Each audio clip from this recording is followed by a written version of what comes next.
Hey everybody, it's Bust. We're about to kick off LoR Guardian Drafts for us number 5. But first, more of the Empires of the Ascended cards have been released. We have to do our hot takes for Expeditions number 3. And so the big keyword release here was predict. It's one of these things that'll be pretty big in this format. This is a pretty low value thing to put on a card that has a lot of impact on the game. So you just look at the top 3 cards of your deck, put one on top, shuffle the rest away. And these effects really they're tough to pull off well. I think I see where this kind of effect comes from, right? If we look at the kind of the spectrum of games, on one side of the spectrum you have like the perfect information, no RNG games like chess or something like Go, or even Connect Four, if you will. And then on the other side of the spectrum we have games that are just pure RNG, something like scratching lottery tickets or buying Powerball numbers. However you see fit like that, you can play, guess the coin flip if you want. And then, card games land somewhere in the middle. You have information as far as things on the board, things you could see, number of cards in your opponent's hand, number of cards each of you've drawn, number of resources you have. And then, you have your RNG aspects of, the cards you draw being random from your deck, the various random effects, something like Slotbot, and some of that, a lot of that exists. And the biggest thing that people tend to vehemently bitch about as far as card games are concerned is having a bad run at RNG.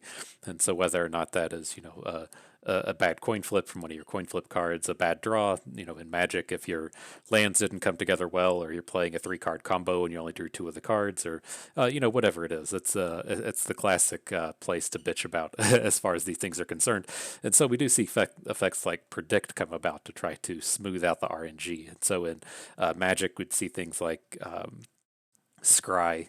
I can't remember the other various names, but Scry is always the big one. And and so kind of the problem that we run into with abilities like predict is when you have to do too much of it, it's awful. And so the big thing I like to look at Magic, and we have a card like Sensei's Divining Top, which essentially lets you predict every turn of the game and predict multiple times in a turn if you want, and it just takes absolutely forever to do. And the kind of the big equivalent, in my opinion, in Hearthstone would be there's a tavern brawl, or a lab, if you will, where every card draw in the game, instead of drawing cards, you get to pick 3. So it's basically you get to invoke every draw of the game. Also takes fucking forever to do. And so, I get that these abilities are useful. It really helps to try to take away the portion of the game that people don't like. But in my opinion, no, if you really don't like RNG that much, then go play chess. If you don't like RNG that much, go play Go.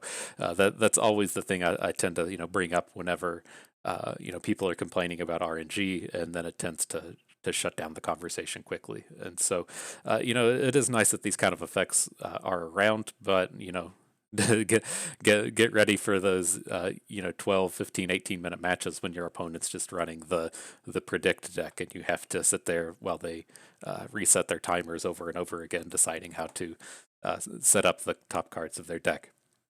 But long bitch cess aside, some of these cards are pretty reasonable. Up here on the top right, Kahari, the student, should be extremely powerful. Looking at these cards as they show up, a lot of these are extremely low value to play. So like Ancient Preparations down on the bottom right, the Clockling is just a 2/2 unit. It's probably pretty reasonable to play as a 1-cost card. You don't get to use it the first turn, but you get to predict as the additional value. Aspiring Chronomancer is just an extremely powerful card. We've got the 2/3 for 2 with upside. Predict being pretty reasonable upside. There's better upside than predict, but it is pretty good.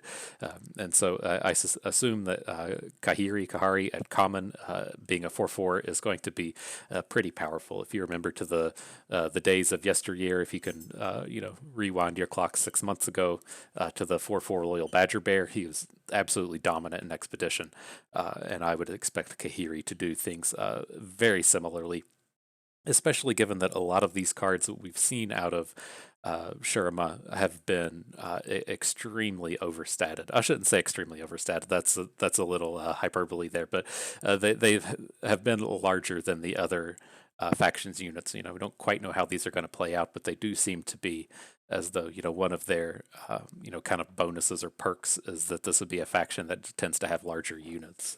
Could be completely wrong on that, but it's just as way of some of these is seen, with thing like Kahiri, they have some random 3/4 for 3 that has some upside. They have that 3/1 for 1 mana.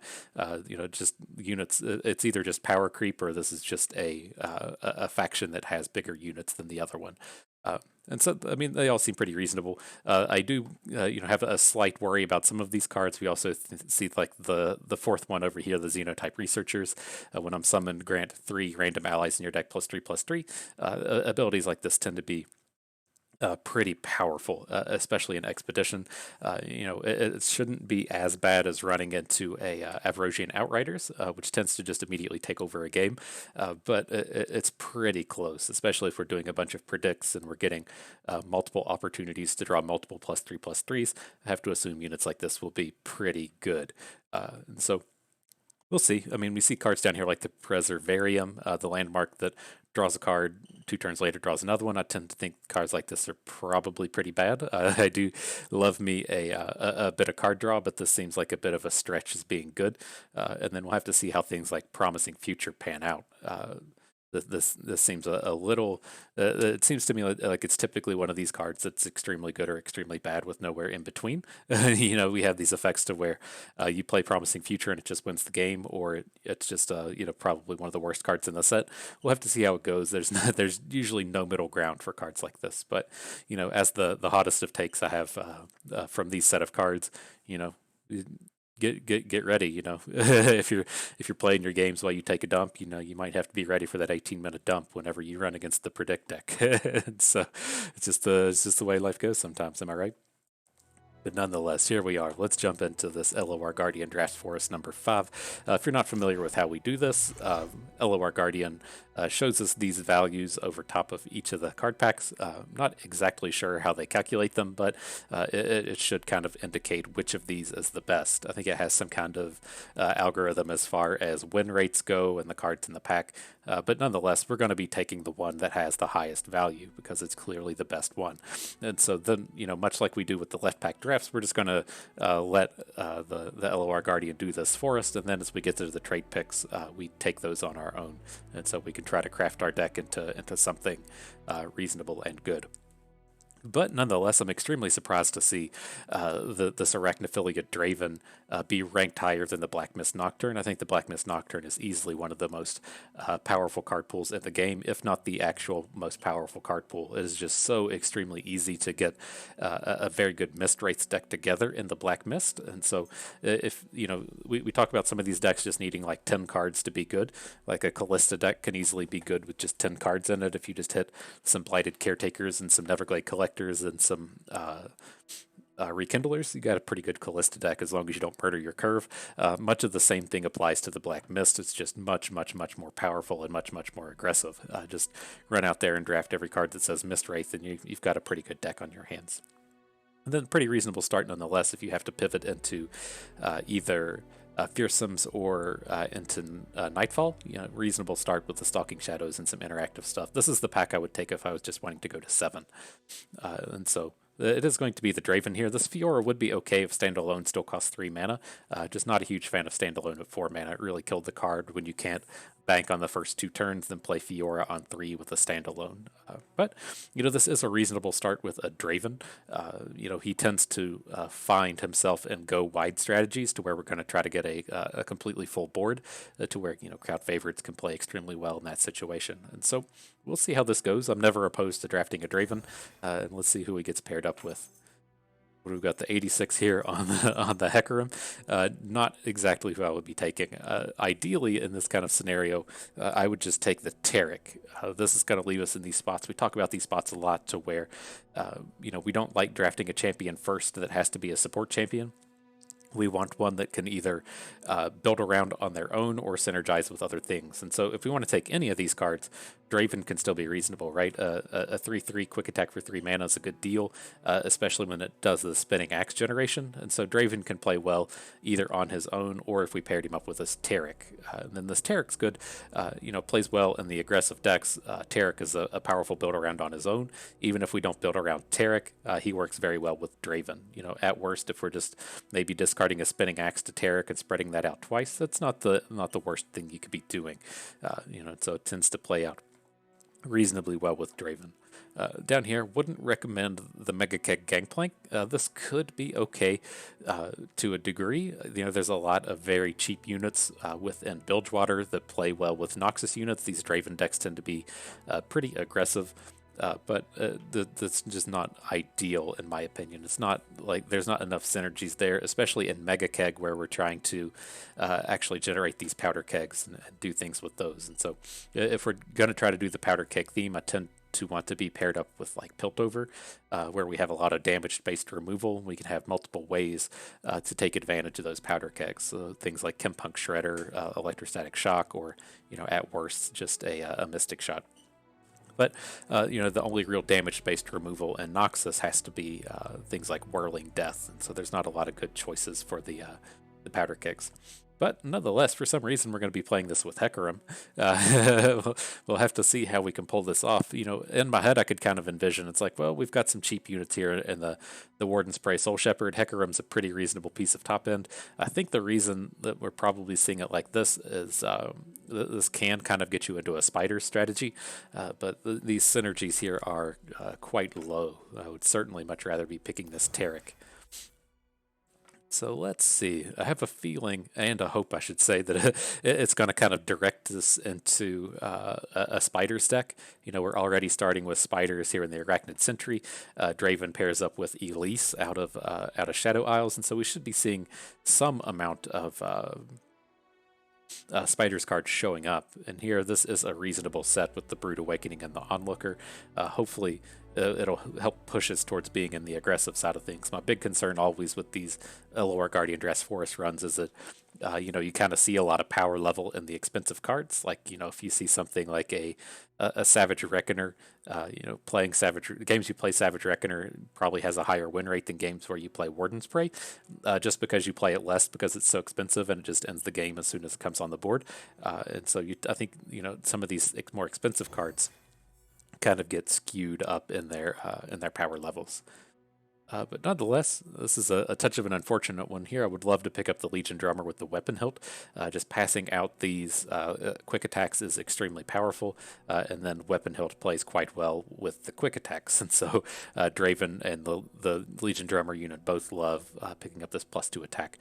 But, we'll at least have a 2-drop and a removal spell. We could certainly be doing worse. Certainly glad it's not trying to shove an Allegiance Kinku Wayfinder on us, and so happy there, since it could be much, much worse. All right, this one's a little unfortunate. Like, as far as I could see all these strategies coming together, we could, do a lot of go wide things. We have the Brood Awakening, we have the Hecarim, we have the crowd favorite. Arena Battlecaster plays to that very well, but he's not going to be our take here. It looks like we've got a 75 down here with the Soul Shepherd and the Glimpse Beyond. At least, it's a 2-drop. If we do manage to pick up some Blighted Caretakers, then these Soul Shepherds will go up quite a bit in value. So hopefully we'll get some good combos with these. Fudge. These are all a pretty weak set of cards, but I really do not want to be picking up Ionia. It's just, I don't like Inspired Mentor unless we're in a deck with elusives. There's just not a lot of really good targets in here. Just, there's not a big difference in giving a Draven a +1 attack or another random unit. They're just going to block a +1 attack.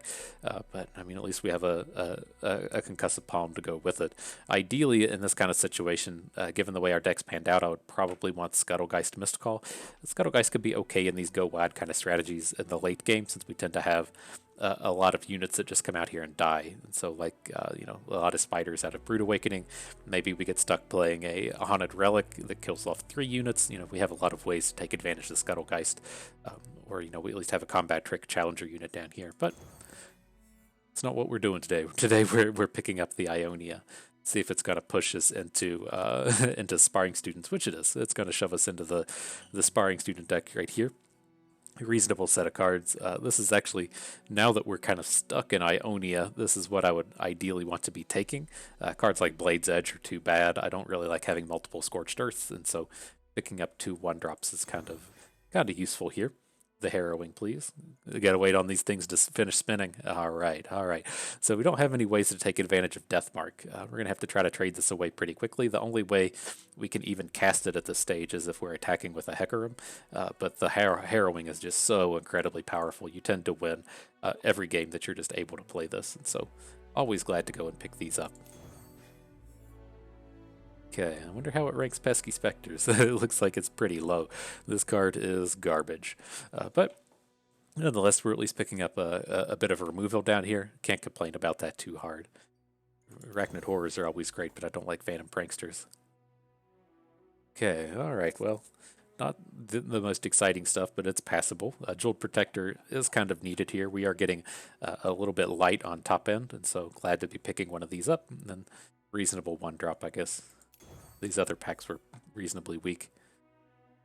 Okay, we are getting a Blighted Caretaker. I immediately saw the Grenadier Ballista. This is just such an incredibly powerful set of Noxus cards, but Caretaker Glimpse Beyond is fine. I'm hoping we get some pretty good value out of the Blighted Caretaker since we have the 2 copies of Soul Shepherd that gives your ephemerals +1/+1.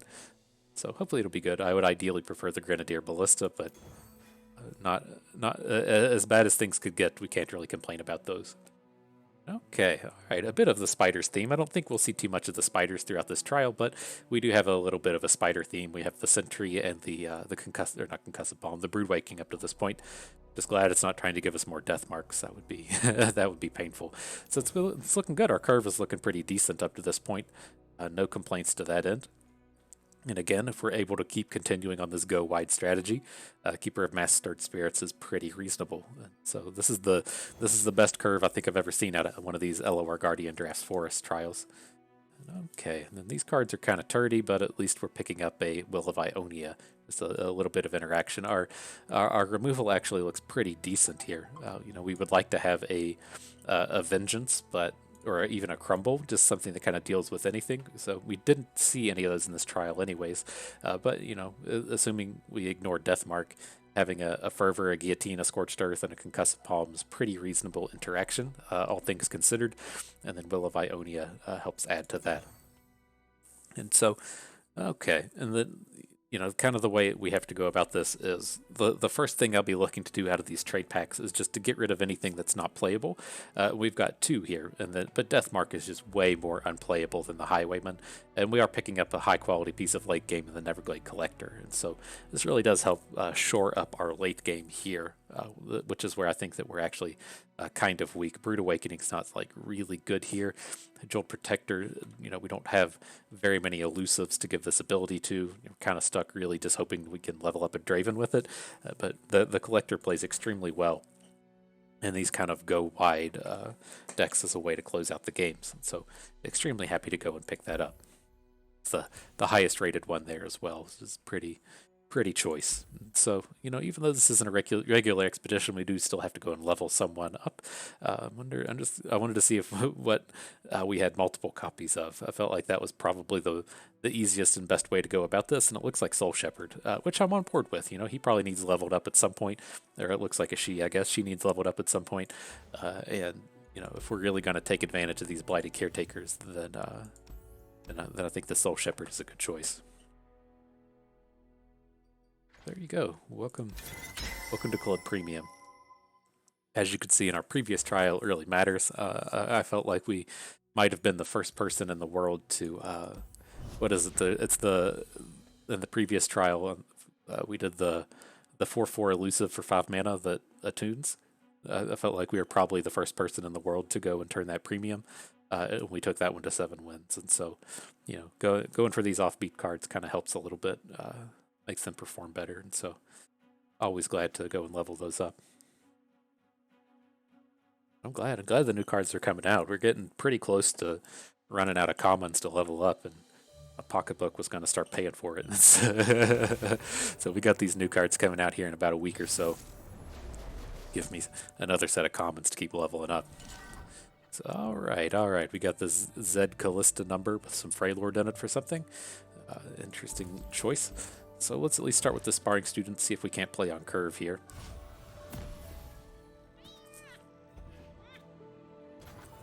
Okay. Just like we practiced. gotta try to get whatever advantage out of this as we can quickly as possible. Just gonna be pretty tough for us to ever get multiple ticks on this. We only have a handful of cards, like we have one House Spider, one Brood Awakening. I don't think we have an Hecarim as our kind of last way to get multiple uses out of this. So let's start with the Disciple. If we're going to just trade something in combat, I think we can get advantage out of the Soul Shepherd later. We don't have any combos with the Disciple as far as self-damage goes. So if our opponent just plays a 3-2 and we're just going to trade, I'd rather trade off the Disciple than the Soul Shepherd. Get him.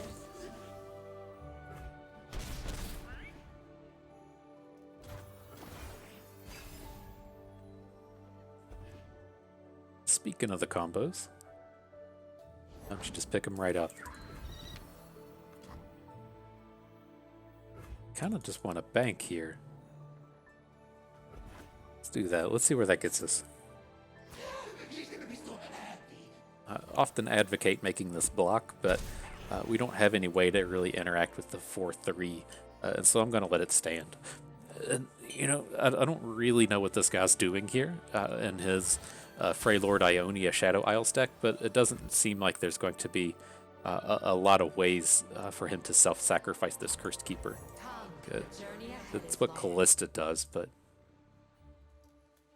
his deck should be reasonably diluted. I mean, if he's just going to play the 4-mana 3-3 that kills the unit and puts it back into play, then we're going to be kind of hurting, but otherwise I think we're okay.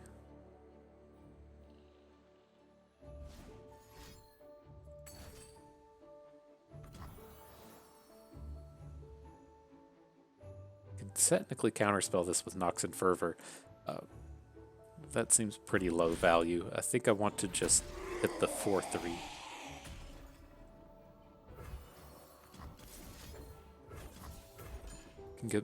Can get blown out here by a drain. Oh boy, this is bad. Fuck. We were playing greedy. Yeah, so we didn't have to sacrifice the 2-2. Now I don't know if we can win this game. Just completely shut down with that drain. Alright, Draven helps.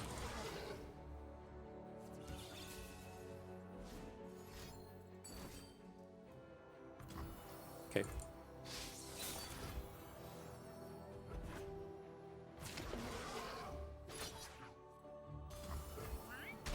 At least took our lower value unit. That's pretty good. So let's level up our Draven a little bit. To gain the strength of rivers. I have the best job. We're so far behind because of that Vile Feast. Okay. I don't see a reason to add Soul Shepherd. It's very easy for him to just play a bigger unit than us now. Not so much with the Ionia Shadow Isles, but even if he just plays like a 4-4, it leaves us in a pretty bad spot.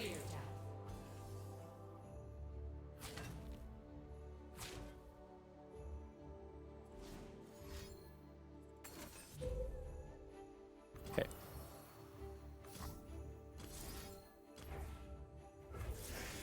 Now we're cooking.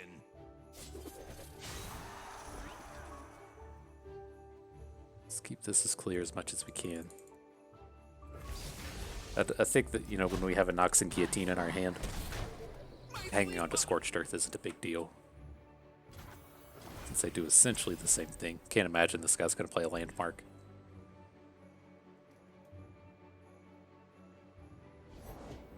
One sprint for each crab I saw today.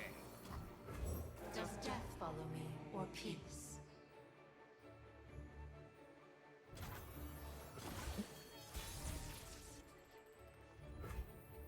We're not a good card. So let's just get in with what we have here. Maybe we'll get this sweet Jeweled Protector onto Navori Highwayman combo. This isn't part of the training. Okay. To draw some of this top end stat. Neverglade Collector or Hecarim or something. Not real sure what's going on with this guy, just passing with 8 mana, 3 spell mana.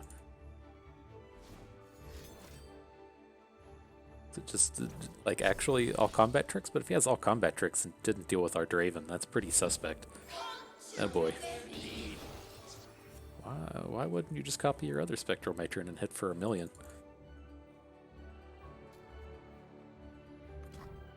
My friend and I are toll collectors.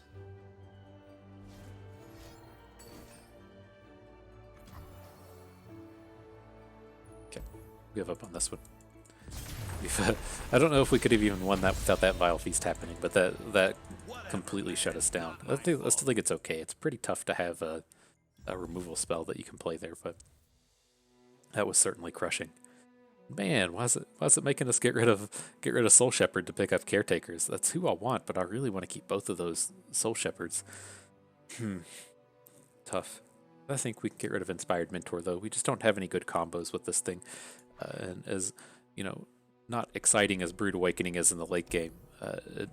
It does give us some late game combos, and we can do spider stuff with it. I can see some good coming out of it.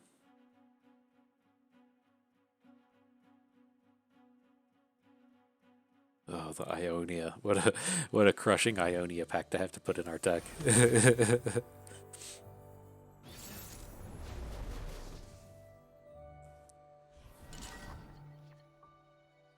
Okay. I think we do something like this. I don't want Blade Scouts. We just don't have anything that makes him good. Like if we want to have like a Young Witch or a... we have, just the one way to give it +3/+3. We don't have any Navori Conspirators. It's not a real exciting set of cards for that guy. Okay, but we can get something good going together here. The idea we have now is if, say, we open with Sparring Student, we bank this 2 spell mana. On turn 3, we play Frenzied Skitterer, and then on turn 4, we play Brood Awakening.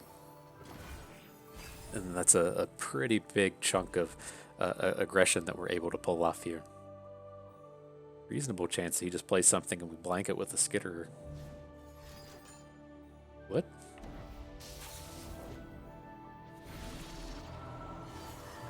Oh, for the Nightfall. Okay.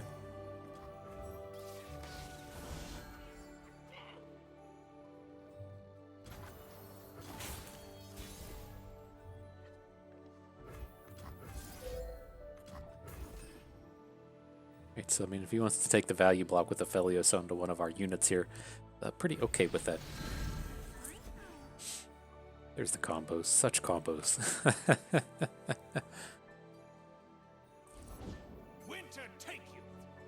Okay. If it's a fight they want. We can do the same thing next turn. We can get a Blighted Caretaker down on his turn, maybe get to block something, maybe not, and then have another Brood Awakening if we want. A 2 cost, okay. Interesting choice.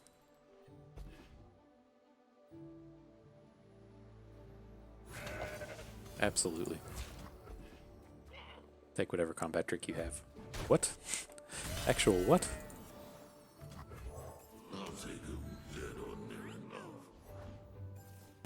Okay.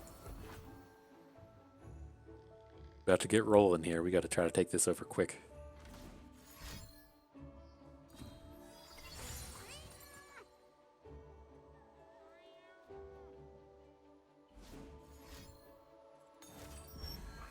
Sure.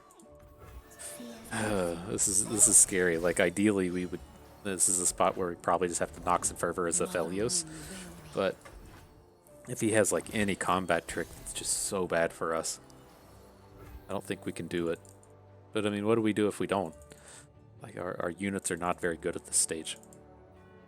So I think let's do this. Let's get a Crimson Disciple down. Let's get a Stygian Onlooker down. Let's see if we can't. Okay, so he only has 1 mana now.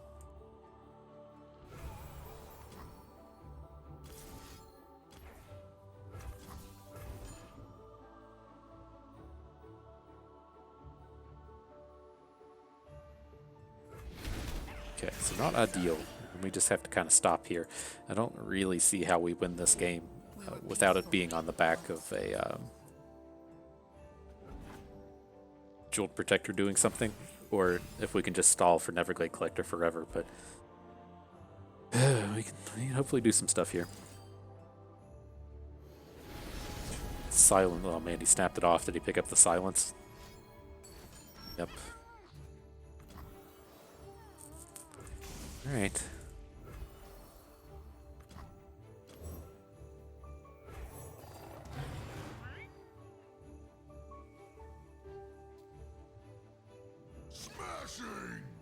Forgive me.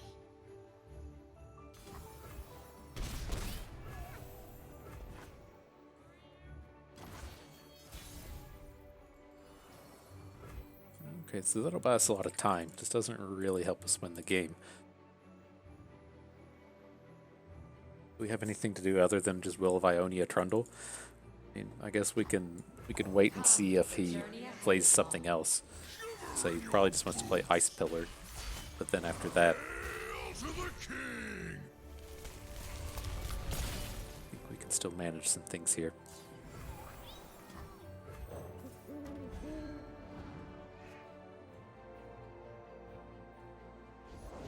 Let the flames take you.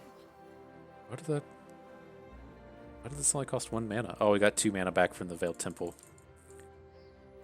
Alright, so we're just gonna have to Concussive Palm Trundle.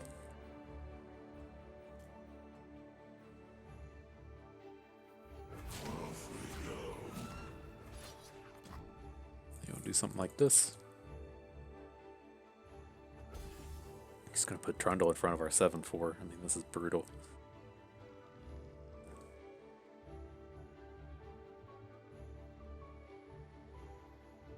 Dance in the flames. Okay. Nothing's tougher than a troll. Must we fight? We will resist. I think this is okay. Or it's about to get less okay, isn't it?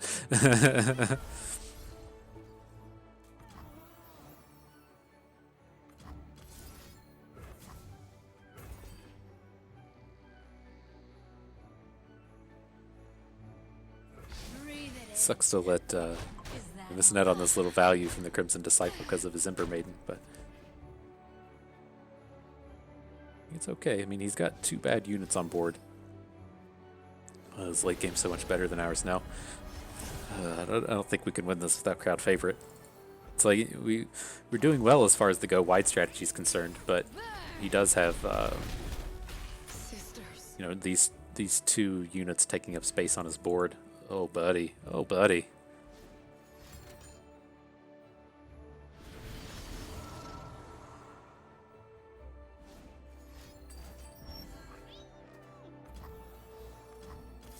We just need to go ahead and, well, Will of Ionia is not going to do anything here.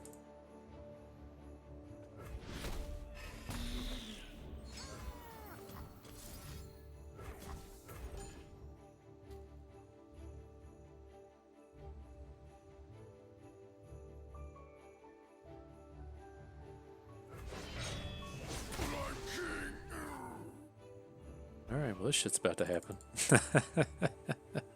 They'll never feel the cold.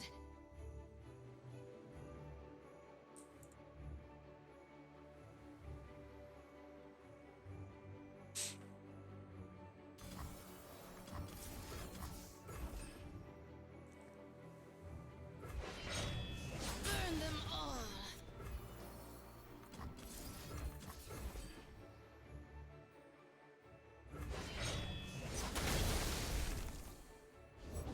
Destruction feeds my Ugh. fire. Just actual kills all of our units. Alright. Breathe it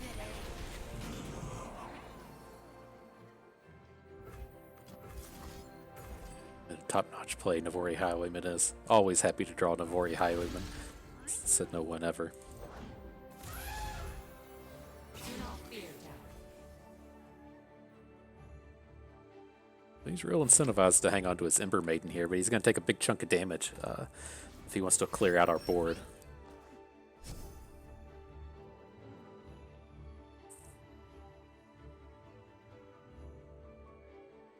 I mean, he's got... It's a little scary. He's got an invoke that he hasn't played. I think he's just played one invoke, right? So he's got an invoke and then just another card. Okay. You're gonna kill off your own unit like this. So he falls to 7. He's gonna take 1 from Ember Maiden. Then he's got a giant, probably a giant unit in his hand.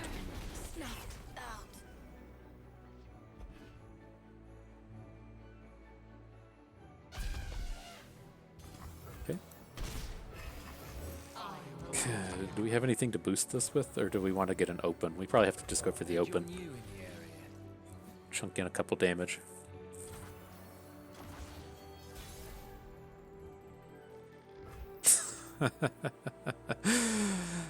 Of course. As soon as we pick it up. Let me see what units these actually are. Jeweled Protector. I wanted to see if we would pick up a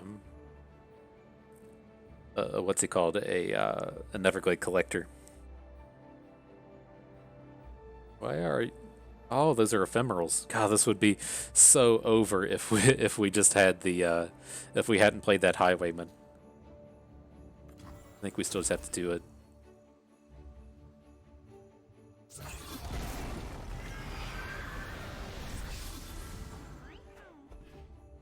This can block our 5/5. It can block a 4 with another unit.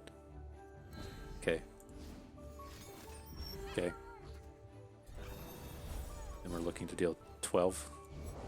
Unseen, unheard. Okay. Silence. Death comes. I think we got it. Fear not death. I was like, is this really going to be a harsh wins? Okay. Alright, no goose eggs today. Let's see. Let's see what champion we're going to get here.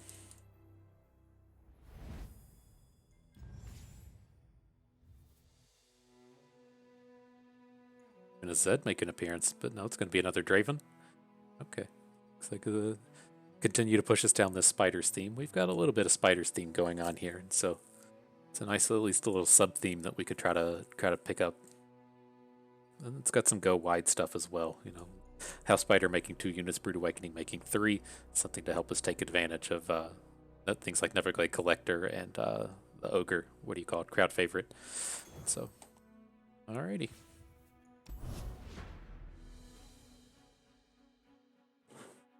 Raza didn't just say, here's a Zed. Take this Zed.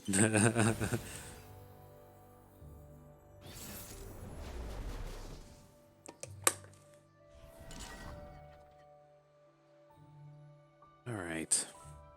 Against Teemo. Not a whole lot we can do about an early game Teemo. We don't have very many answers as far as he's concerned. I think probably just want to do something like this, though. We're certainly getting rid of the 5s. Just don't really have the combos for the Sturt Spirits. Okay. Alright, we got the go wild stuff for all the spiders. That I am superior life form. Can you improve perfection? Interesting. I think we're good. Well, see, if we do this, then we can't Brood Awakening. How good is Brood Awakening next turn? We're making a bunch of, like, maybe we should have attacked with the House Spider. If we were planning on coming in with a bunch of 2/2s. The party has arrived. Let's give this a bit of time.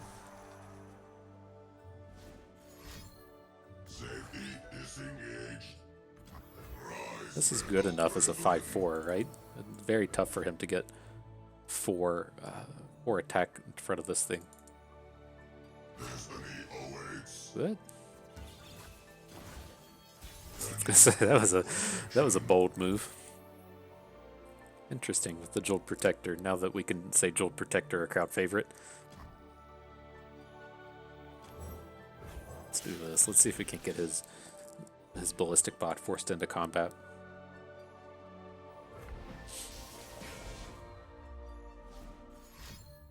Prime and ready. Curious why he thought it was going to be a good idea to attack with these. He has like a Rising Spell Force or a Whirling Death. This feels more like a Whirling Death. I think if he whirls our Draven, we're okay with it. Pitiful.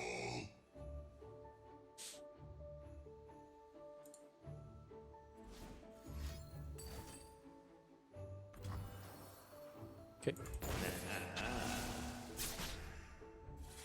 Draven out? Now we just have to decide if we want to, say, like make a Brood Awakening play, or if we want to Jeweled Protector, our crowd favorite. I think we just want a Brood Awakening, and then we'll get this crowd favorite down in due time. Safety disengaged. Rise, metal brethren. The only thing that worries me about this Brood Awakening is if he has a Chempunk Shredder. It's a real chance. I don't think it exists in any of these Victor pools. May exist in the Teemo pool. Just assumed he was playing Victor because I saw the the ballistic bots, but I think this is okay. Sharpen the blade, secure the Okay. kill. Show them the might of Noxus. Progress. Face me! Seems extremely good for us. Prime and ready.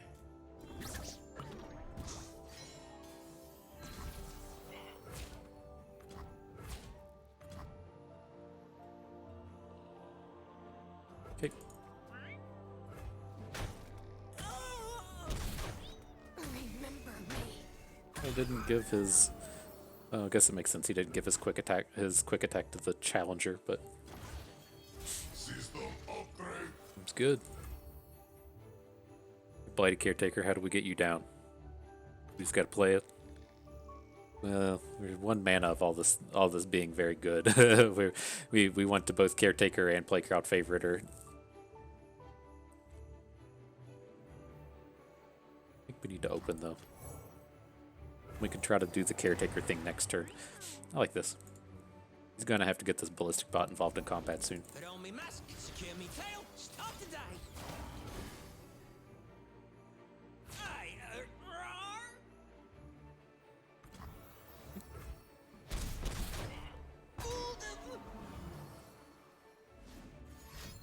Can you improve perfection? Join me if you want to live. Oh, he is playing Darius. That's a little on the scary side.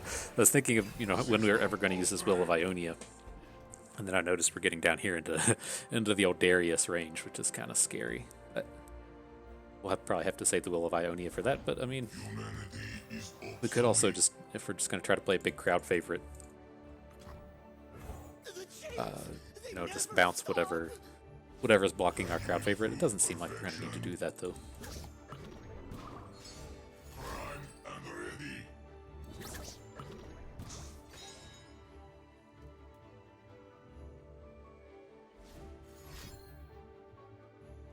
Can you improve perfection? A ticket to the gun show.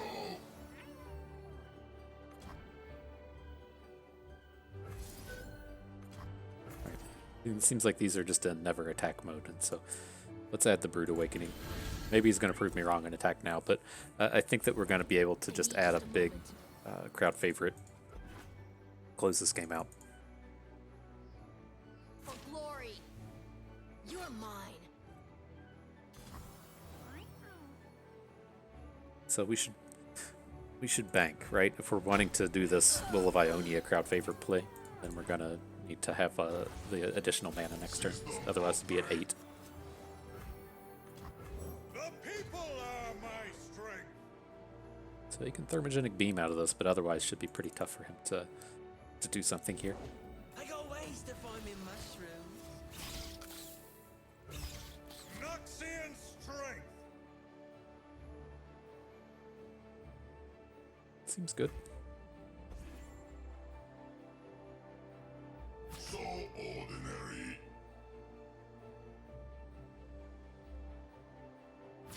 Excuse you. Got a second Whirling Death. This doesn't seem like a good block.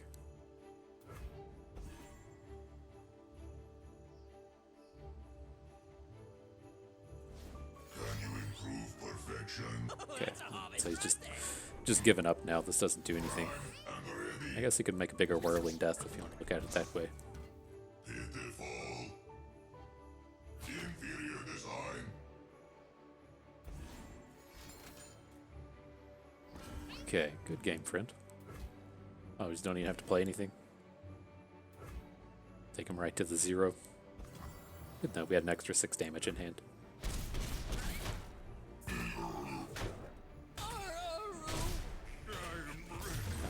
Alright, continues on.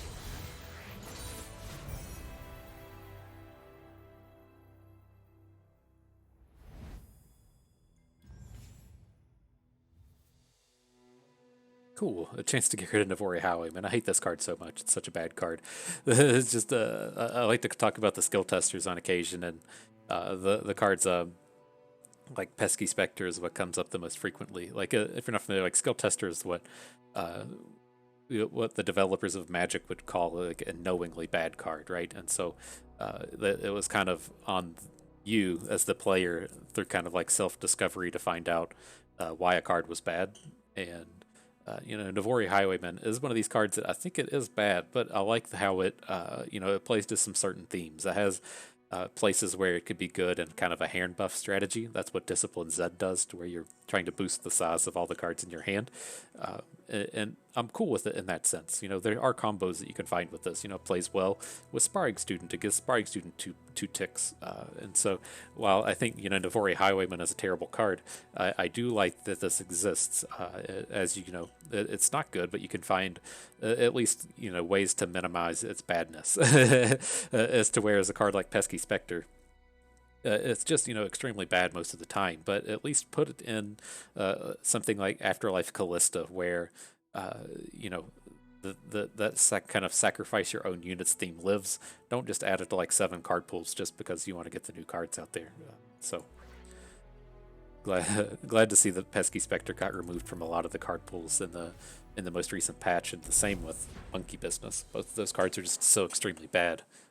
But I mean, no hate. I get the problem. It's like when a new set of Magic cards comes out, you just get to play with the new cards in Limited, right? That's it. the new cards are there, you get to play with them. But in Expedition, it's very challenging to really push the new cards out there for everyone to play with. Here, let's just keep the 2. So I get it. I understand the struggles there, but I was thinking to the release of the Aphelios expansion, and I was just kind of doing everything I could to play with Aphelios, and I think I know that I was like almost immediately getting into my free expedition trials for the week, because I was just cashing in all of my shards to get directly into the games with Aphelios. With this, such an awkward spot. Make it worth my while. So this is what makes it awkward, if he's able to follow up with another 3 health unit and take advantage of our House Spider. I do like this more than doing nothing.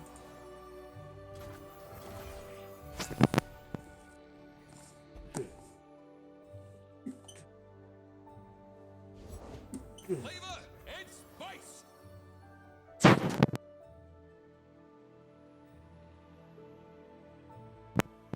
There it is. There's the mouth noises. They're back. And so, yeah, this one's awkward. I guess we're at least free to play a Stirred Spirits. So if he wants to get the value attack on our House Spider, we at least get to kill his warships. Time to make some coin. And we don't have combos with this, so it's not a big deal to lose this guy. Eat up, friend. They're all tapped out, pal. What do we think about leaving the damage on this? I think we probably want to glimpse beyond. We're gonna have a tough time finding a spot to fit this in. Here, so this goes back to being a 2/3. Oh, Draven, what up? Eyes bigger.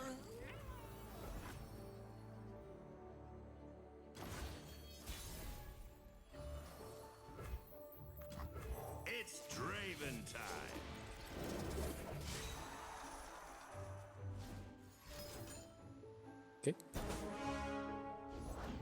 Still so much to learn. Axes coming right up. It's like we don't have any elites to play, so we just have to run run Vanguard Squire with the mobilize. I'm okay with that.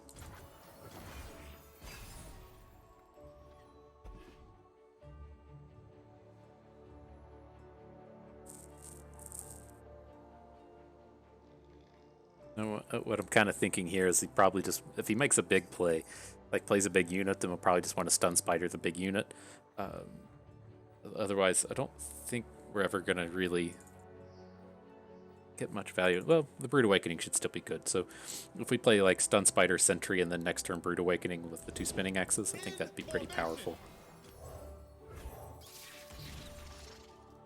May have to hold back on attacking with Draven. I trained for this.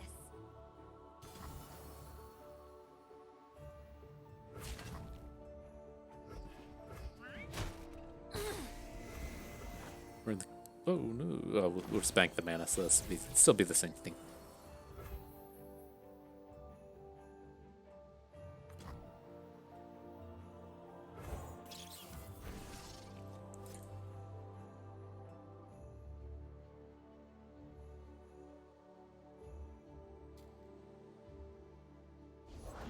Check the ring. Siren. Okay. I guess we won our game with the harrowing, and so we can't complain too hard when our opponent plays the siren. And we're in a pretty good spot here. We're going to get some damage on the cavalry and the siren, and then we can Nox and guillotine them down next turn. It's a little slower than I'd like, but at least we aren't just going to straight up lose the game. Brace for impact. Make it worth my while. I'm discarding Sparring Student here. We have Hecarim in our hand, but I just don't think we're ever going to get the value out of this thing, and I still like to hang on to our 1 spinning axe here.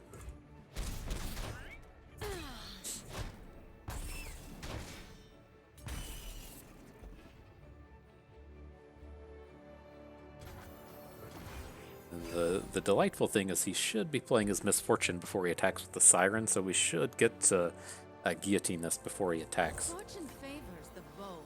Look alive! Captain's here! Get that shit out of here.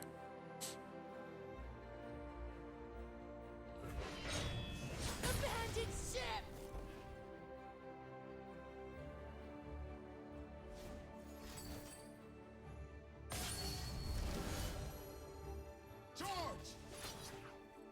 Should have hit a 1-drop. Why do you just want to put the damage on our Draven? Love ya. Don't understand that one.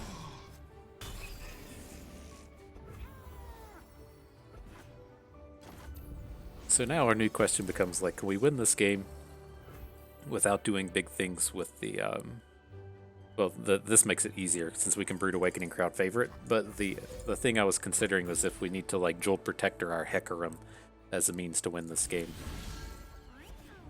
Now we can do that, it just we don't have to do it this turn. We have a big play in the crowd favorite. For king and country. Look, everyone, Captain Dull.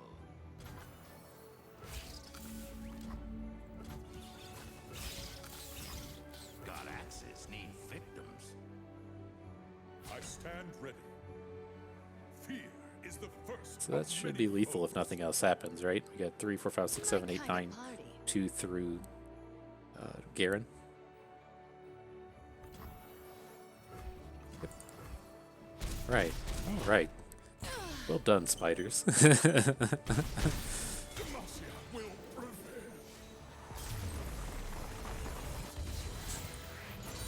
Something I just realized in our previous left pack draft, that was also a spiders deck. That was the Brood Awakening deck at the Grand Plaza. So interesting. Oh boy, something's happening here. Looks like we're picking up a Hecarim now. So it's a Hecarim with a Green Glade duo Neverglade Collector. Not ideal. I was taking a peek at this Draven and being like, well, we can make this work. Decisive Maneuvers plays out pretty well with all of these Brood Awakenings, but alright. Neverglade Collector does as well. So at least it's got a little bit more top end in it. That's been kind of our problem.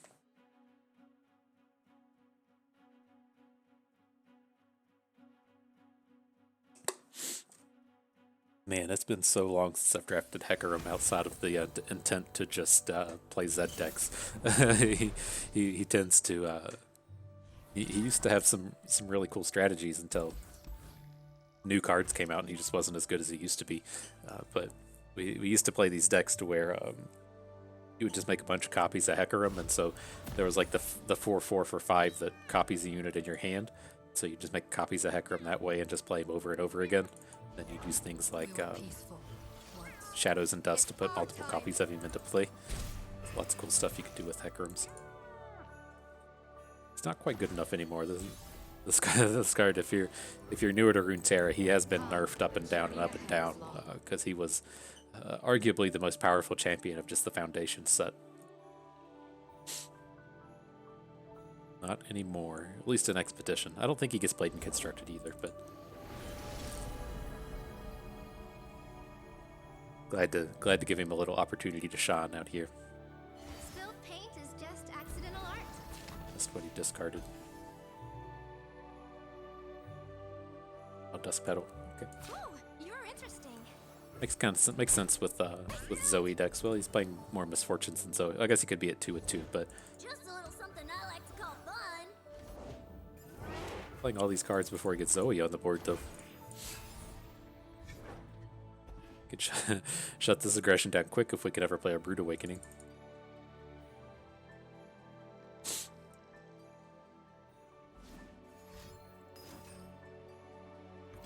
Okay.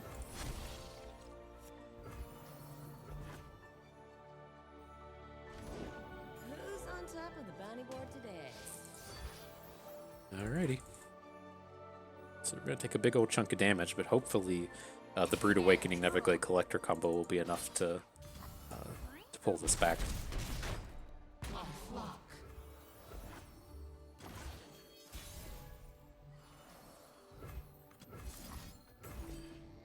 Custom Palm, just in case things go wrong. Misfortune would be so brutal here. This play just gets murdered by Misfortune, but otherwise, I think we're okay. He's shown his hand here. He's not winning a late game. If this game goes late, then we're just closing this out easily. But Misfortune shutting down all of our 1 health units would be a problem.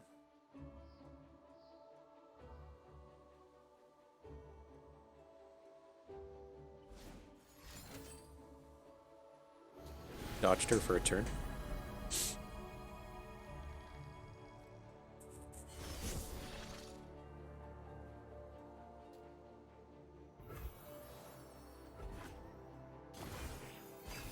Okay, and then there is a world where he doesn't open on us, given that he has space on his board. See how good my aim is? Deal.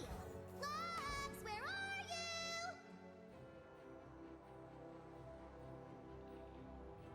What's doing over there? Okay, and then how does this look? Does he ever kill us if we do this? I don't think so. We want to keep the 1 unit so that we can try to get a Blighted Caretaker down next turn.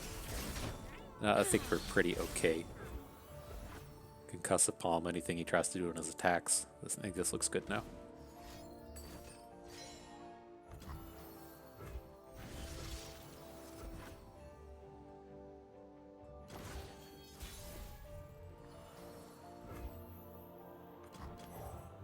Everyone's a garden. So we're certainly hooking Zoe. The other question is, do we want to hit the Charger or the Flight? Probably just need to hit the Flight. I don't want him sitting around having these elusives. That I think we're to the point to where we can deal with him having these overwhelms, since we have our Neverglade Collector. Oh, fuck you. Okay.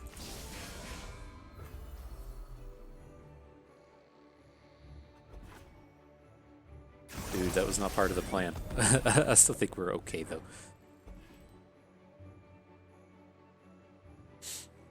Getting real close to just playing the Harrowing. I don't think it's a game winner at this point, but it's always something nice to threaten. No better place than Targon. Okay.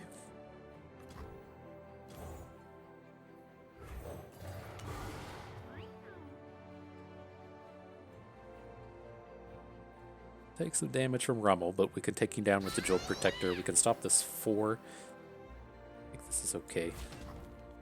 No, no, no, no, no! This for 3. Concussive Palm here.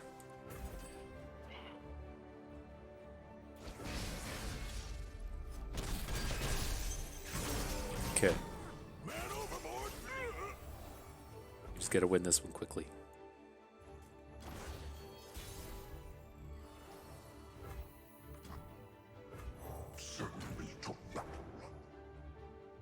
Can probably deal with the Zoe flip. The big worry with the Zoe flip is if they have Golden Sister, and he hasn't played any real invokes. He's only played Star Charts this game. So can't play another Crescent Strike on Hecarim, which would be annoying, but I am the great Marmorio! can we ever risk him? I don't think we can risk it. Like I want to get Onlooker down, but I think we just have to worry about a Crescent Strike and just get all this damage and gain the 2 health off of these Spectral Riders.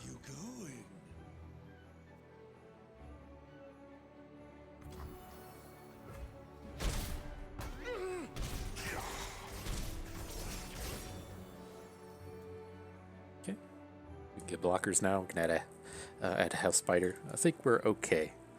He should be like a little bit too far away from flipping the Zoe, I think.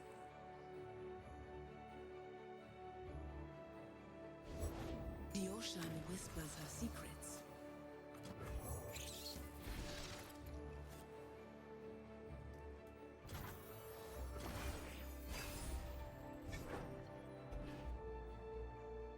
Blessed is motion. Frenzied Skitter is kind of interesting here, in that it can turn off his Zoe.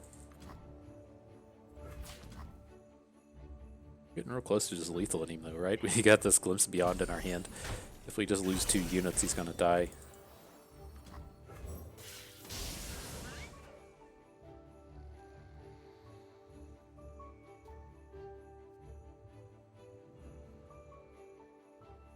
I think we're okay. Neverglade Collector was an all-star this game.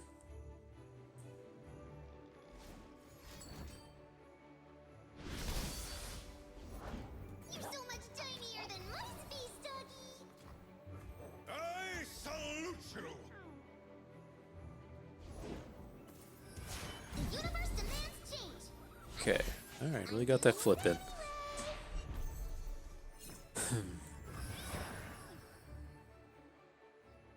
Oh shit, everything has elusive now. Fuck. I forget that the card that he plays will count it. That's going to be good enough, isn't it? 3, 4, 5, 9, 11? Do we have any interesting ones we can draw? We could draw Navori Blade Scout, but then we can't play it. Alright, maybe he'll mess up. We're at that stage of the game. Maybe he'll mess up. Nothing can block. Alright. Damn. Oh, just a little bit short.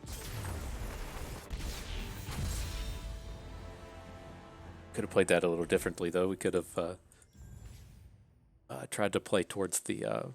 we just were so worried about a Crescent Strike that we played a little bit differently there. Nonetheless, as far as these go, we never went Onslaught of Shadows. We have 2 Neverglade Collectors, which should be enough up to this stage. The question is, do we want Death's Hand?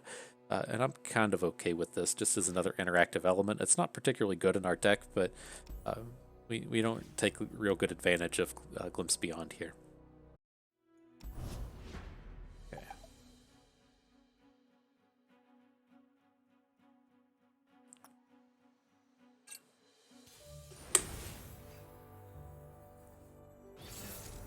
Alrighty, the Ezreal Trundle.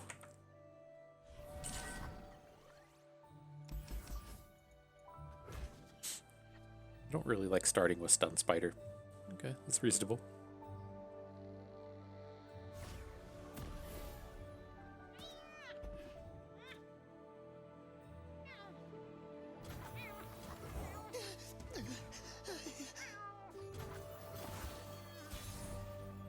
Real Trundle.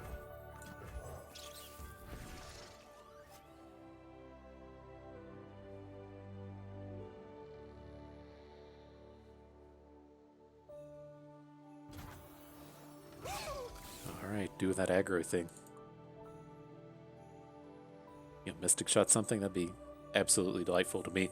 The big thing I was kind of thinking about, typically what you want to pair Ezreal with Freylord, you want it to be like an Ashe or Sejuani to a lesser extent, something that has all of the targetable abilities.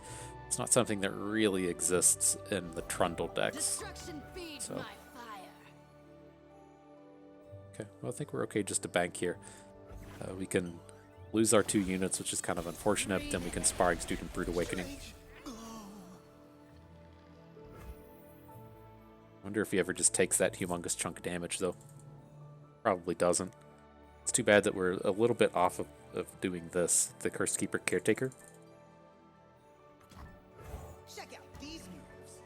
All right, well, let's risk it. Let's see if he's willing to take an infinite damage in the face of value.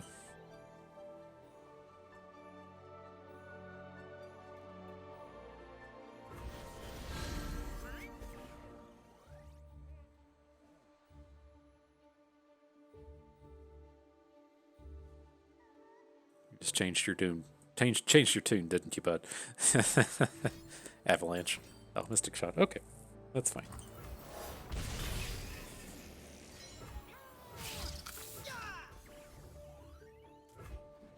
Takes it.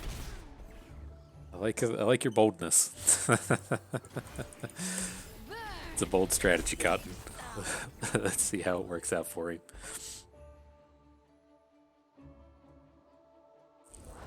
Time for a true display of skill. Okay, so I don't think we can just kind of like let these things sit. Let's just play Keeper of Masks. See Watch and learn. how he handles this. Can't stop me. I think we're okay to just play like House Spider. It's gonna shoot the 2. The next turn we can Cursed Keeper plus Blighted Caretaker. Firing. Get ace 2 of his blockers. I think this will be enough to end it.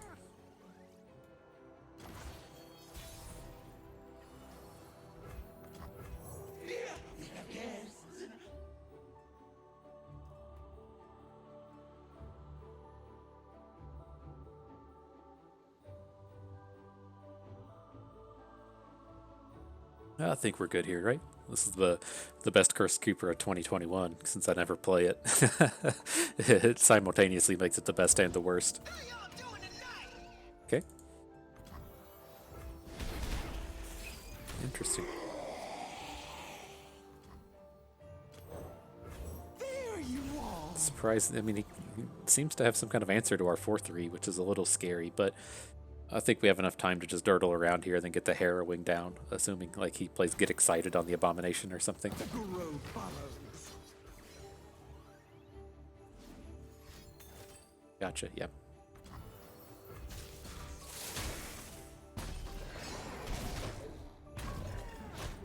Show's over.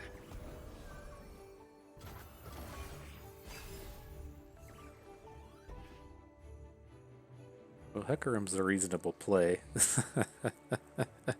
And you have to look at it like that. Hecarim is indeed reasonable. These are troll lands. I think we're good to pass here. If he just sends it back to us, then we can still just win with the Harrowing. Send me to battle.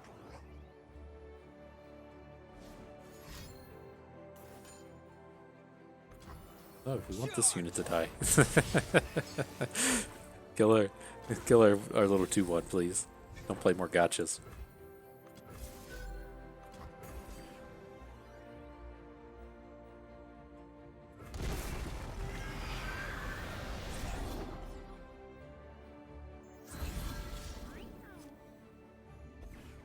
What's the deal with this little spider? What made those? Oh, House Spider made it.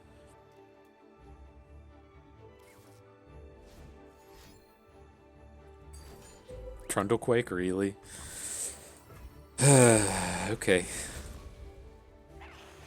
Was that actual Trundlequake or was that Trundle? It was Trundle. Okay.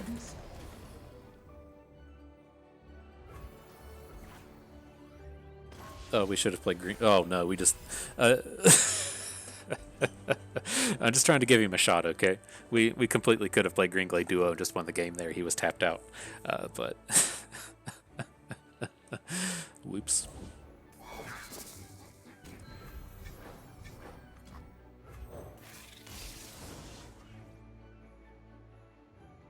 Bow to your king.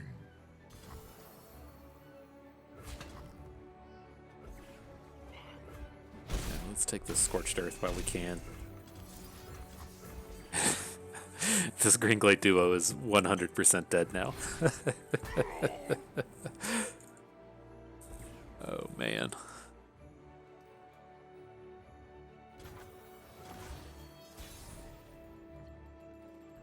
Maybe not.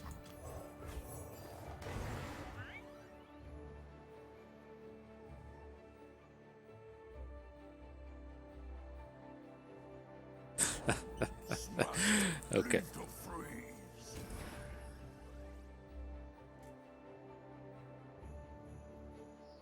No beams, no frostbites. No beams, no frostbites.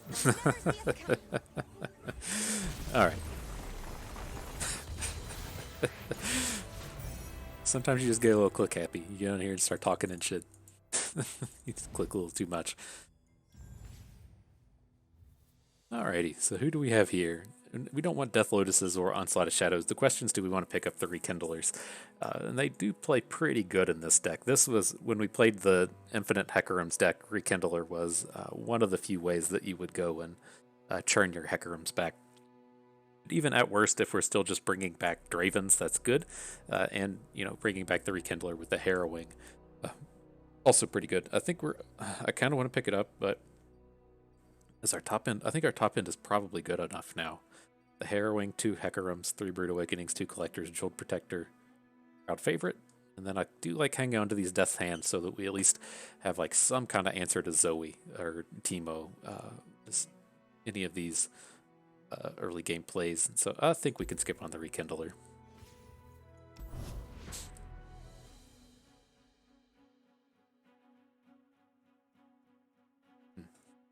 It's tough. I missed that deck though.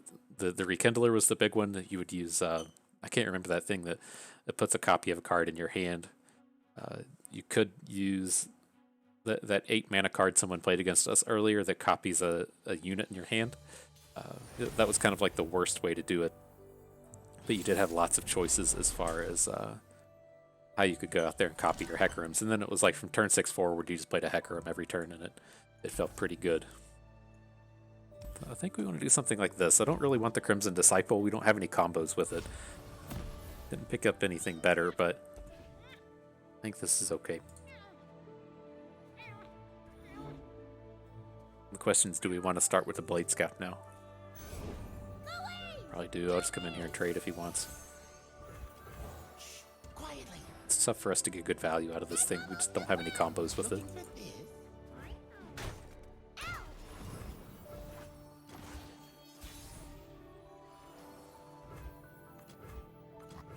Everything's better with company. Says you. Citizen. Let's move. Okay. Really surprised to see the Green Glade Duo survive against a Bilgewater deck, but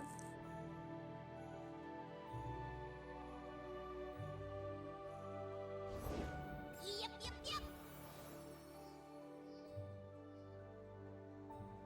it's like what spells does he ever play here? Like Double Trouble? Cares. Soul Shepherd down.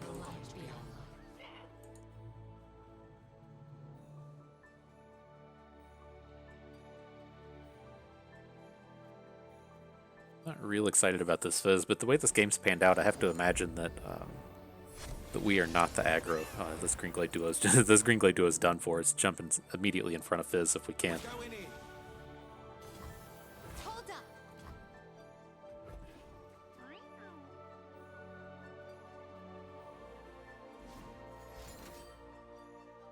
Okay. That was a 2-cost one too, wasn't it?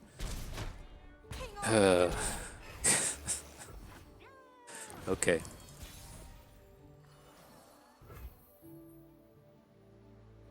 Scorched Earthing Fizz is almost impossible, but let's see if we can't get this 3/3 in and for something.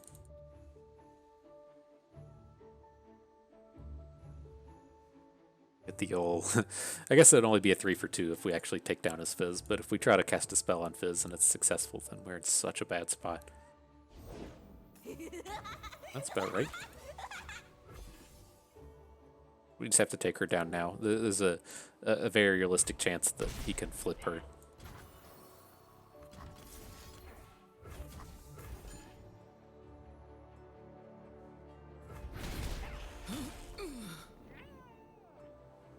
Alright, now we just need time. If we can get Hecarim going, we should be okay. You've taken a bit of damages here, but nothing that can't be undone.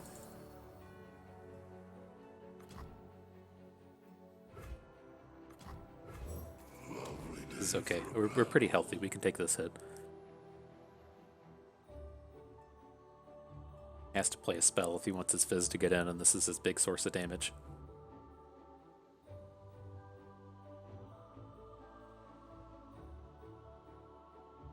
I think we're okay, team. We're fine.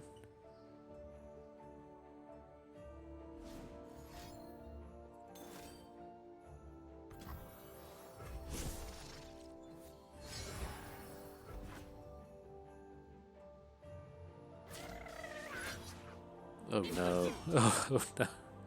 That's not something you ever want to see. Your ancestors await. Oh, we should hang on to this if we're about to play Hecarim.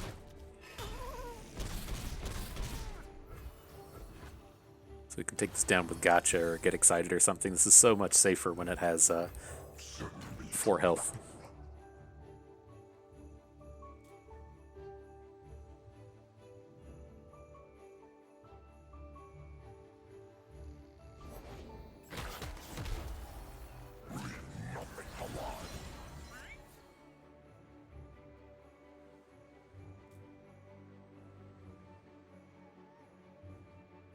Okay. So, I mean, if we're able to do any amount of Frenzied Skitter or Scorched Earth next turn, we should be in a pretty reasonable spot. I would assume he just takes all this damage. Yep, that reasonable spot got a little less reasonable.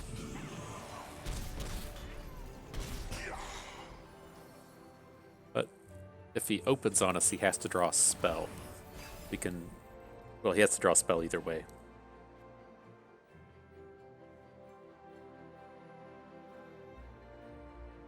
I think we're okay. This seems good. I mean, Scorched Earth and the Sentry. If he opens, this opening isn't enough. Unless he had, unless he drew Mystic Shot. If he drew Mystic Shot or something, then we're hosed. But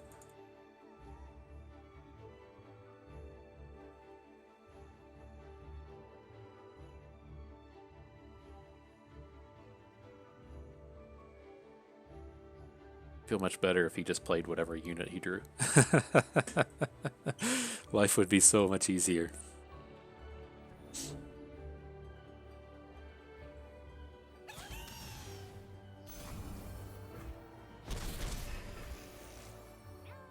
Okay.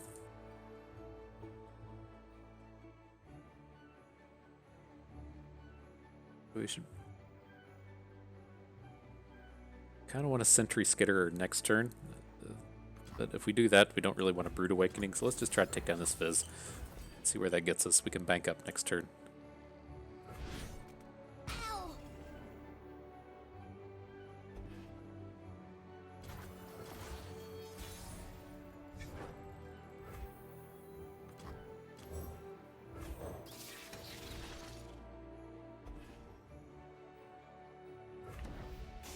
So the idea here is, I mean, if he has like a beam or something for our Hecarim, then that sucks.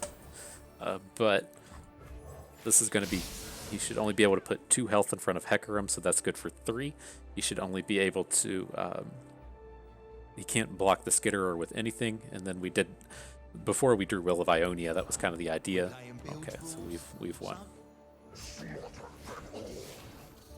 we can also, Will of Ionia, whatever he puts in front of Hecarim. Okay, okay. Getting there, getting up to that pre-final battle. It's good stuff.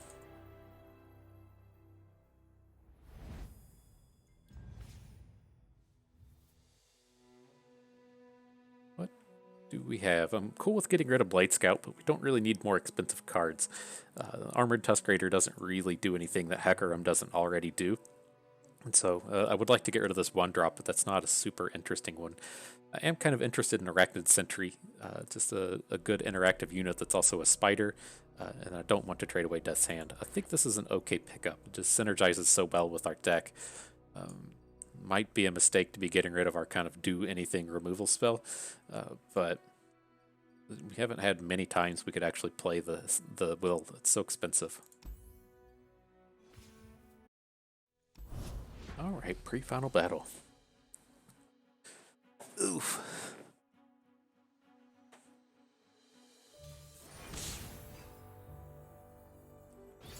Assume this is sea monsters. Twisted Fate's always pretty scary against what we're doing. This was the problem that spiders ran into. Oh no, that was not intentional. I meant to hang on to Draven. Don't hang on to Jolt Protector, hang on to Draven. Hopefully we can recover here.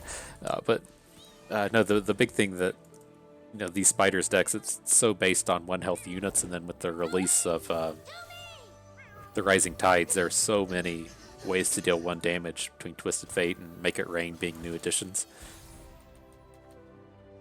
Alright, we just draw Draven back anyways.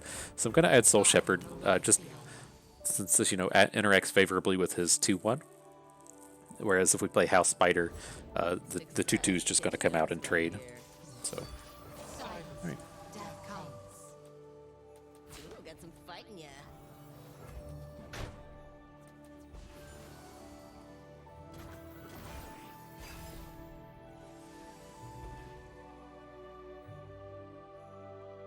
You point, I shoot.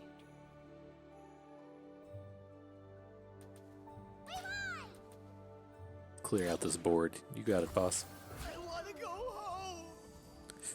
If this means, dealing with these things instead of getting all of our units hit with Make It Rain or a potential Twisted Fate next turn, then by all means, let's just go ahead and get these trades while we can.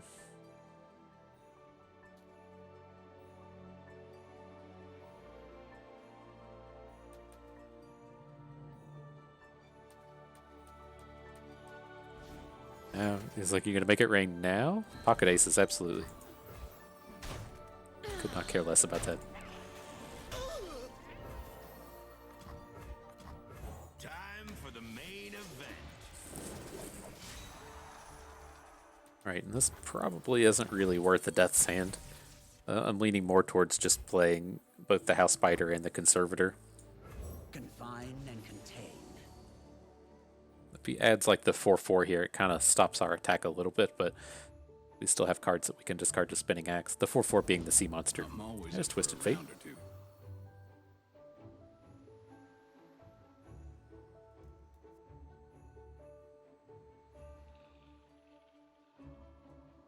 Let's just go ahead and try to pop this off. He has to have another Pocket Aces if he wants him to survive.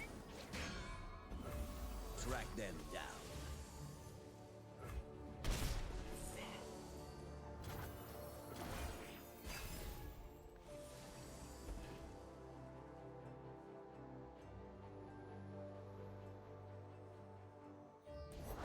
Deal me in. Certainly twisting those fates. Alright. You suck. Just right into another Brood Awakening. That's cute.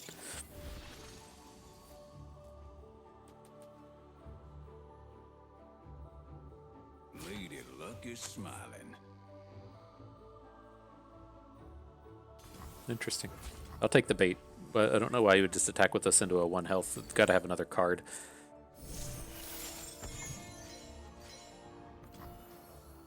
Okay.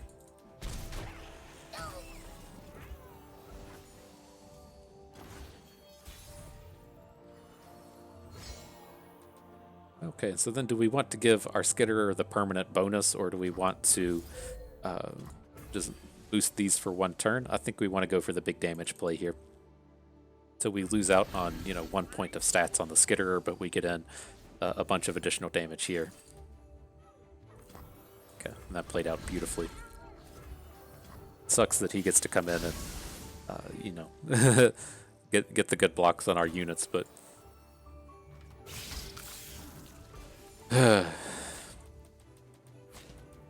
oh, that didn't play out as beautifully as I want. I thought all these were going to be 1-1s and then turn into 0s, but it's okay. Yeah, we have another good Brood Awakening lined up as well.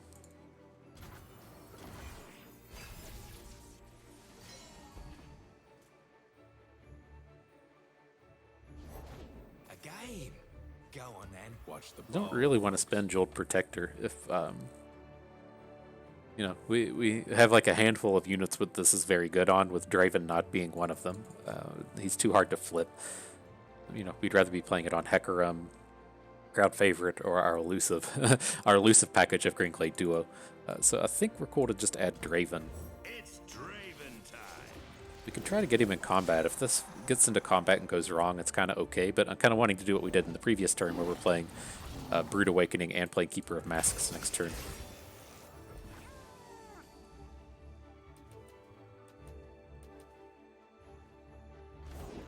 There's plenty of killing left.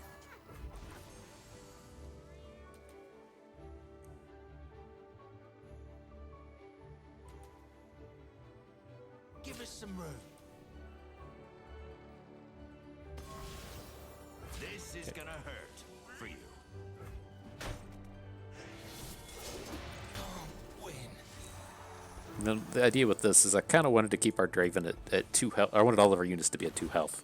So if he has a Make It Rain or another AoE or something, then we have a little bit more protection.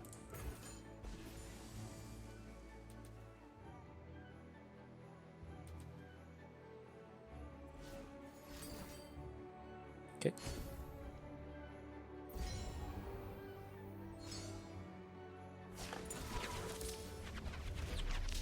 Looks like I'm on a hot streak.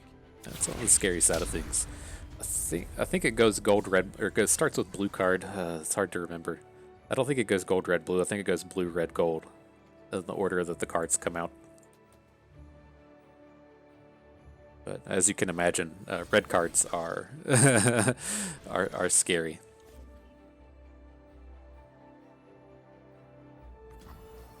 Soak it in.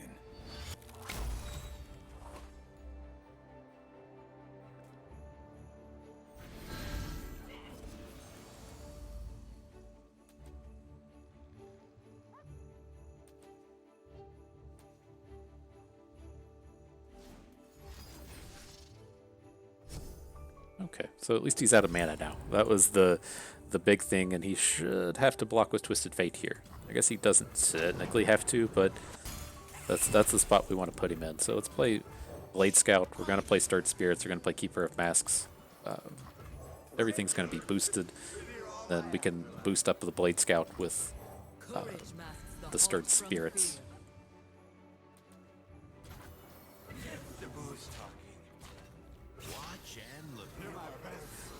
I don't know if that's lethal, but it should be pretty close. Got a 2 of, what is this? I'm sure. That looks like a 0. Yeah, I was going to say he could have moved off of Keeper of Masks onto a 4, but then we would have had damage from Spinning Axes. All me. And Cool. maybe those other guys. Whatever. Ooh, that's scary. So much AoE. As you could see, the reason Twisted Fates and Make It Rains could be scary is they do a lot of 1 damage AoEs. So, okay, as far as this is concerned, I'm happy enough to get rid of Crimson Disciple. We just don't have any combos with it.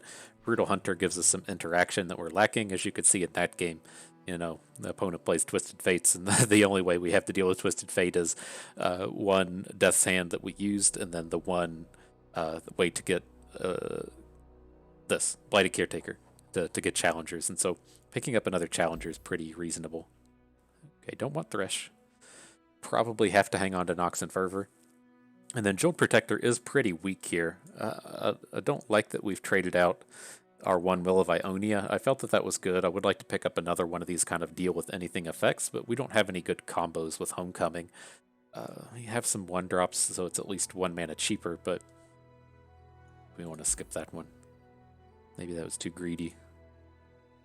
Okay, Warden's Prey for a Stalking Shadows. Do we need the? I don't think we need this. I kind of like. I know we only have one. What do you call Blighted Caretaker? I just can't remember Blighted Caretaker today. But it doesn't seem like we've been hurting for card advantage. So I think we can let that go. We do still have the one Glimpse Beyond for that kind of effect. I don't want multiple Guillotines. We have enough Brood Awakenings. I think we can skip all these. Okay, picking up a second Greenglade duo, always interesting. Also, Basilisk Bloodseeker is great late game challenger to close out the games. I don't think we want this either. I think we want to pick up a duo here. I know it doesn't like really play to the Spiders theme, but we can get so much aggression in with this, and then we still have the one Scorched Earth as a guillotine-like removal spell.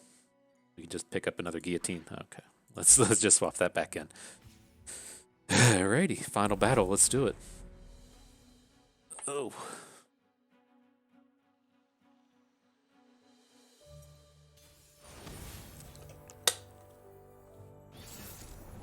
Okay, 2 Trentamirs, a Callista, and a Braum. He's totally gonna have Feel the Rush. Okay, that's a reasonable interactive start.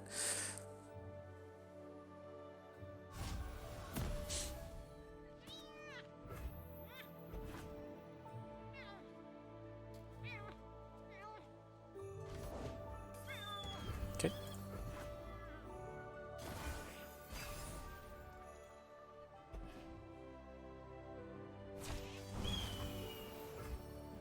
Alright, then the thing that kind of like sucks here, I'm just going to pass, is if like we play House Spider into Blighted Caretaker, all we're doing is getting in 2 damage for the Omen Hawk. I think I just want a Brood Awakening. And then we can play another Brood Awakening. The next turn, like this just gives us the most options.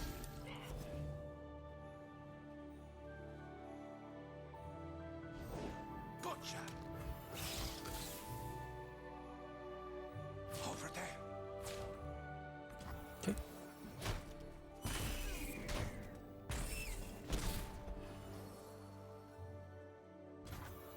Not that hot, but it's certainly better than the Blighted Caretaker. Oh, there's that combo. So the thing that gets awkward here, and the thing we need to kind of watch out for is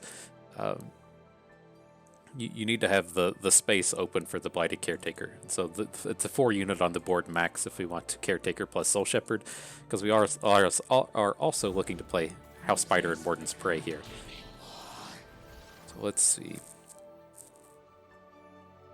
I think this works out fine. Hot on the trail. So he's probably going to attack with something. We should block at least one of these. Now we can Warden's Prey. The next turn, Soul Shepherd, Caretaker. Okay.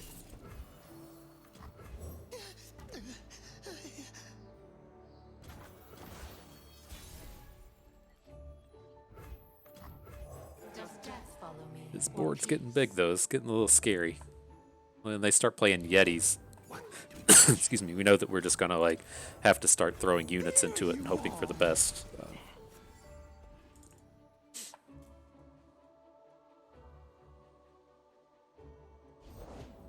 Can't be. All right, well, there's nothing we can do about that. Silence. Death comes. Let's just see how much we can slam into these Yetis and hope for the best. Could have arguably done this the other way to put the 3 damage on these, but it's just going to leave him with so much board. Okay. I don't know why he would have blocked Blighted Caretaker when we're clearly doing stuff with spiders, but sure.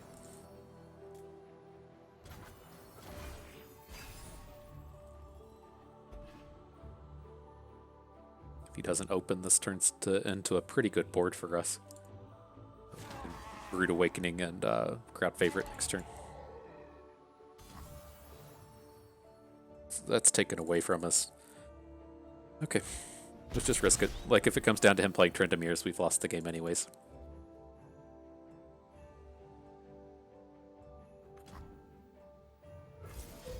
So I think we want to Brood Awakening. We'll play do we want a Brutal Hunter next turn? We'll probably just Crowd Favorite next turn. And then just go all in. Can't imagine we want to be playing for value here.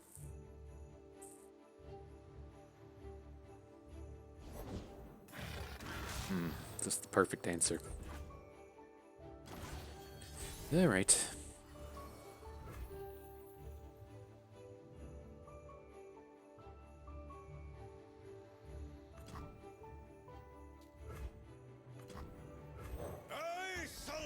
I think this will be okay.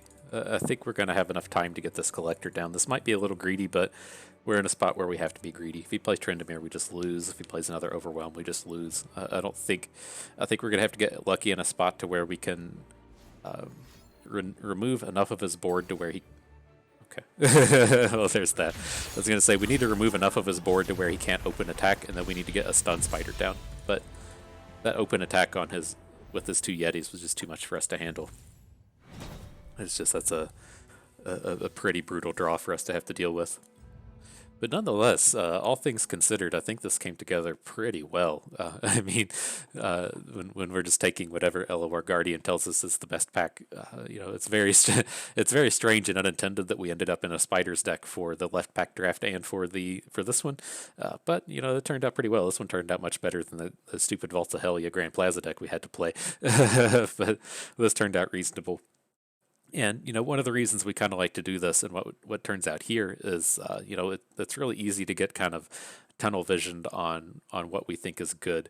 And so, it's really easy to go and look at the tier list and be like, okay, well, here's the tier 1 champion. I want to just go play with that one. And it's also very easy for us to be like, well, I've made an opinion about this card because I used it before. And I didn't like it then, and so now is it still terrible? Who knows? And so it does give us kind of the opportunity to go in and play with cards we may not typically be playing with, or cards that we've dismissed in the past.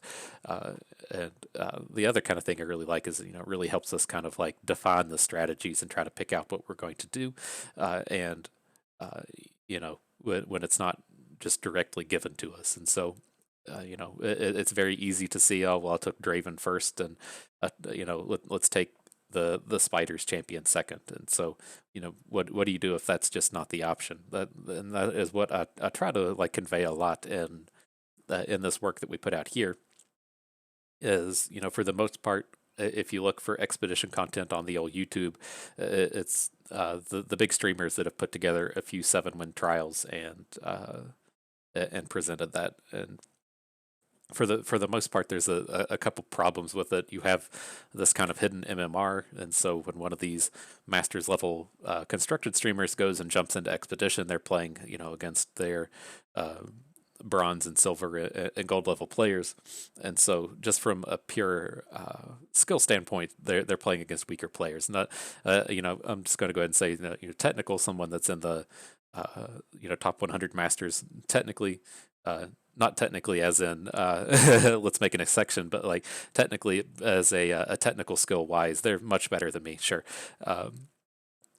But they it's like, well, let's make an expedition video put on the YouTube, playing against a bunch of garbage tier players. I shouldn't call them garbage tier. We're playing against less skilled players, and that's kind of what it is. And so that's not really reflective of what everybody else gets to see. It's like, what do you do when you come into pack 1 and you have like this Karma and a Hecarim and an Ezreal, and these aren't really top tier champions, and like, how do you go and navigate that? Are you just gonna give up on your expedition, or are you gonna try your best to get the most out of that? And that's what I'm really trying to help with here. Kind of long story short, I don't think that just showing the 7-win trials is that valuable, and then I don't think that just showing our tier 1 champions getting 7 wins is also that valuable. And so I urge you to try to find a Draven Hecarim deck on the YouTube that they took to 7. And so nonetheless, the thing that I wanted to call out with this deck is that we were able to pretty quickly recognize that we're going to be a go wide strategy. That's what Arachnophilia Draven is good at. He's very good at getting 6 units on the board and then taking advantage of them somehow. Here we did it with the spiders, and so we're doing a lot of stuff like House Spider into Brood Awakening, House Spider into Brood Awakening into Frenzied Skitterer. These are just great ways to take advantage of full boards. The other kind of things that we're looking for are the decisive maneuvers that we never got. We saw the one, but we didn't get the chance to take it because it was a champion pack. But also then we have things like Crowd Favorites and Neverglade Collector. Just great cards for go-wide strategies. And so that was, kind of the big thing we were looking to put together. We knew the basics, manager curve and found some removal spells. We had that kind of covered. After that, it's like, what strategy are we going to pursue? It's this go wide thing. And so, at least the other cards that we typically don't see in this kind of strategy, we do have, the Green Glade duo Sparring Student, which, they play interestingly with Brood Awakening. We did get to see the Sparring Student plus Brood Awakening a few times. Not the worst thing you could be doing. It's certainly not a deck I want to pursue, but, that was, kind of a place of recognized value.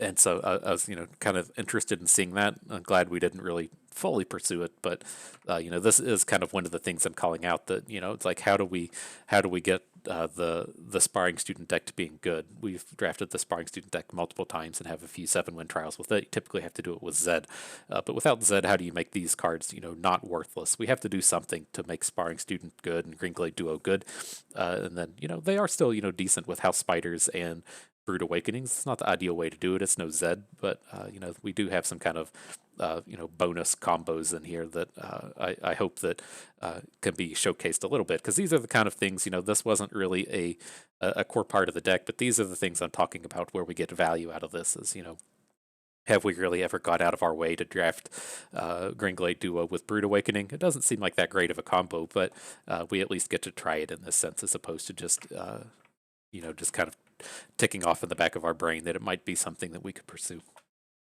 But nonetheless, that is going to do it for us. I don't have a real big recap on this. I don't feel like there's a great recap to dive into on this, other than my my bitches and my musings. But we do have quite a few Draven videos out there. I will say we don't have a lot of Hecarim videos out there, and he does also play well with the Sparring Student Green Glade Duo. But nonetheless, I think I should have some good resources if you're looking to see how to draft either of these champions in the more normal of sense. And I do want to call out before we go, I don't know if the LoR Guardian has kind of like changed their algorithm or something, but the deck we got together was much better than it has been in the past. In the previous trials, I know that there was a lot of very kind of like strange picks and real weird top-endy decks, and so I don't know if it's just a function of us having drafted a Draven with the first pick and then it being like, well, Draven's good with these early game cards, or if they've really got to kind of fine-tuned their method and got those picks to be looking better. But kind of bravo. They used to be pretty horrible, and now this was at least a pretty good representation of getting a good deck together just by following the numbers, and so kudos to that. But nonetheless, there are a couple of rewards here. I know I clicked on that thing a little bit quickly, but I think this is all we have. Oh, picking up the champion wildcard as well. Don't really need any of them, but always a good thing to see. And it looks like that is the extent of our rewards, so that will do it for us today. Hope you all learned how to pick the highest value there just a little bit better. It can be tough to do sometimes to find that big number, but I hope I helped you to learn how to do that. You maybe had a good time watching and learned a thing or two along the way. This is Bust, and we thank you for being here.